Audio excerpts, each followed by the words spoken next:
این ویدیو صرفاً از روی دلسوزی هست و اگر اینها رو ندونید قبل از اومدن به کانادا برای طرح ورک پرمیت ایرانیان، ممکنه زندگیتون رو از همدیگه بپاشونید.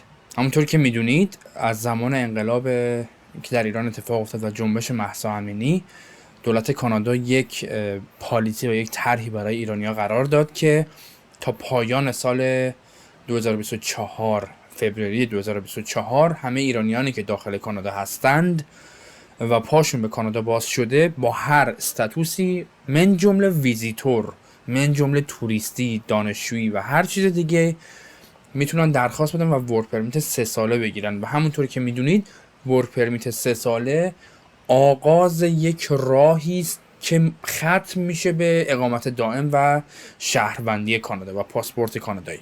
و همونطور که میدونید همین امسال بود که این قانون تمدید شد تا آخر فوریه سال 2025. خیلی از ایرانیان اومدن کانادا، خیلی از عزیزانی که کانادا بودن درخواست دادن و به صورت بی سابقه ای داریم میبینیم ایرانیانی که تشریف میارن، قدمشون سر چشم و ورک پرمیت ایرانیان رو میگیرن. اما یه سری نکاتی که شما اگه ندونید واقعا دارید ضرر میکنید و حتی ممکنه زندگیتون رو از هم بپاشونید. دولت کانادا وقتی این طرح رو گذاشت، این باید در نظر گرفت که این طرح از طرف دولت احمق لیبرال کانادا اتفاق افتاده، همون دولتی که فوج افراد هندی رو آورد تو این کشور.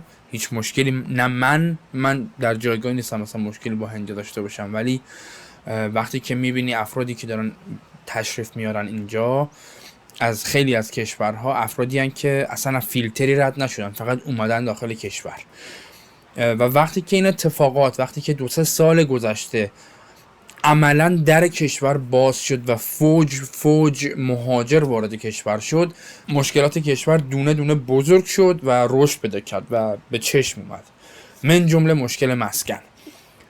من مثال براتون میزنم، جایی که من دارم زندگی میکنم، در همین آپارتمانی که من هستم، سال 2017 شما میتونستید یک آپارتمان یک خوابه رو با 790، 2 خوابه رو با 890 اجاره کنید در ماه. الان همین ساختمونی که من هستم، شما یک خوابه رو با 1500 و 2 خوابه رو با 1800 دارید اجاره میکنید و دست و پا میشکنن افراد برای اینکه بیان اینجا رو بگیرن، چون جا نیست. مشکل مسکن و یکی از مهمترین مشکلات دیگه‌ای که وجود داره مشکل کار هست. من خودم ویدیو ساختم برای کسایی که شاید بتونم کمکشون کنم برای اینکه بخوان تشریف بیارن و برای کسایی که بخوان ویزیتوریشون رو تبدیل بکنن به ویزای کاری. البته این ویدیو رو دوست همکار عزیزم مظفر عزیز گذاشته که من ویدیوشین بالا میذارم براتون. اما اینو باید در نظر بگیرید، همین دولت لیبرالی که داره این طرحو اجرا میکنه، همین دولت لیبرال، یعنی نمیگم دولت عوض شد کانسرواتیوه، همین دولت لیبرال الان به غلط کردن افتاده و داره یه کارایی میکنه که دانشجوها و مهاجرین نیان و کمتر بیان. این به این دلیل نیست که مشکلی داره، اگه مشکل داشت که خب نمی آورد، به این دلیلی که انقدر مشکلات اینجا از این بر اون بر مثل این علف هرز داره میزنه بیرون که اینا از دستشون داره از کنترل داره خارج میشه. من مثال سادهشو بخوام بگم، خود من رشته من مهندسی عمران و محیط زیسته و همینطور تخصصم توی تغییر اقلیمه. توی شرکت کانسالتینگ کار میکنم. توی این شرکتی که من کار میکنم، خب شرکت بزرگیه. در یک هفته گذشته، در یک هفته 7 نفر که سابقه کاری در ایران داشتن و دنبال کار مرتبط با شغل من میگردن به من پیغام دادن، یا خودشون یا از طرف افرادی که همکاران من هستن توی صنعت و دنبال کار میگردن. یکی نمونهشون یکی از دوستان خود بنده هست که من از ایران میشناختم ایشونو. 15 سال در ایران در شغل مدیریت فعالیت میکرده، اومده اینجا کارگیر نیاورده، رفته یه مستر گرفته، مسترش تموم شده، اومده بیرون 1 سال بیرون نشسته، 15 سال مدیر بوده توی ایران و 1 سال بیرون نشسته، از بس که هی با بنده خدا با زن و بچه‌ش هم بوده، از بس که هی کار گیر نمی آورده خوشحال و شاد و خندان از اینکه یک کار جنرال در یک فروشگاه مثل والمارت پیدا کرده و داره مینیمم ویج میگیره، 15 و نیم 14 نمیدونم چند دلار در ساعت داره پول میگیره. نیاید کانادا اگر نمیدونید چه خبره. جای منو تنگ نمی کنید، من کارمو دارم، با اومدن شما من کارمو از دست نمیدم، سر کارم هم باقی خواهم ماند و هیچ اتفاقی برا من نمیفته. گفتم این ویدیو صرفاً از روی دلسوزیه، بدونید چه خبره بعد قدمتون رو بذارید سر چشم بنده و تشریف بیارید. جای من تنگ نمیشه در این کشور، فقط اینکه بدونید دارید به چی تن میدید. همین. من راجع به رشته خودم که رشته مهندسی هست دارم میگم، اون 7 نفری که بهتون گفتم جدای از افرادی هستن که فارغ التحصیل شدن و دارم میان پیغام میدن ها. چون هر ساله اینطوریه، کسایی که فارغ التحصیل میشن من هر ساله دریافت میکنم پیغام رو، چون توی یه سری فضاهای اینداستری فعالم توی لینکدین و اینا پیغام دریافت میکنم که فلانی من تازه فارغ التحصیل شدم، این رزومه برو فلان کن. خب اینو من هر سال دریافت میکنم، برای همین اصلا ذکرش هم نکردم.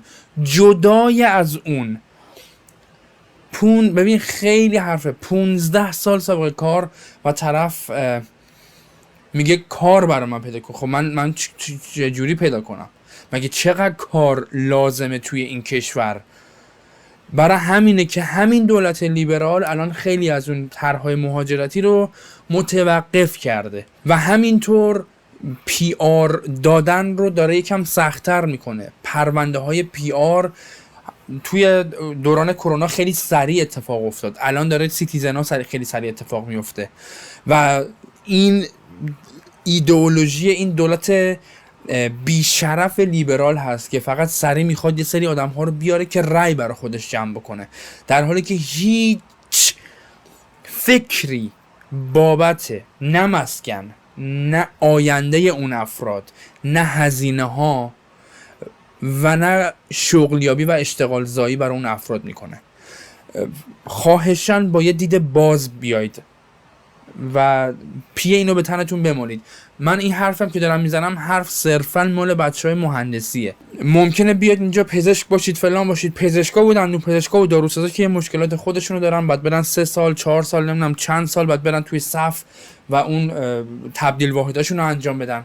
اینم که بگیم آقا بریم دانشجویی، حالا میریم یه اتفاقی میفته دیگه، عجیب بد بخوری یا هم عجیب بد بخوری هم کار جنرال بد انجام بدی. یا این هم بگم هستن کسایی که اومدن خوش شانس بودن، حرفه‌ای بودن، رزومه خوبی داشتن، کارم گرفتن.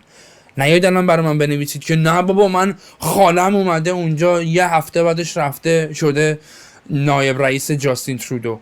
اینا رو برای من ننویسید، اینا رو همه میدونیم. هستن افرادی که خوش شانسن، نمیگم کار بلدن، خوش شانسن و کار گیر آوردن. خیلی افراد هستن که خوش شانسن و کار گیر آوردن، ولی خیلی خیلی خیلی بیشتر افرادی هستن که خیلی حرفه‌ای تر هستن و کارگیر نیاوردن. زبانتون رو قوی کنید، فرهنگ کانادایی رو یاد بگیرید، چون خود کانادایی ها داره صداشون در میاد از مهاجرا و این یعنی این که شهروند 1 درجه 1 شهروند درجه 2 ممکنه به زودی اتفاق بیفته که یک کسی که مدیر کانادایی باشه وقتی میخواد یه نیروی استخدام بکنه، نیرویی رو استخدام بکنه که همزبونش باشه نه مهاجر باشه و کسی هم نمیتونه جلوی این قضیه رو بگیره. این قضیه زمان آقای هارپر اتفاق افتاده بود، اصلا هم بعید نیست دوباره اتفاق بیفته، چون خود مردم کانادا، خود کانادایی هایی که اینجا کشورشون بوده دارن کم کم از این داستان خسته میشن. همین، امیدوارم هر جا هستید خوب و خوش و شاد و تندرست باشید. دمتونم گرم، شاد باشید.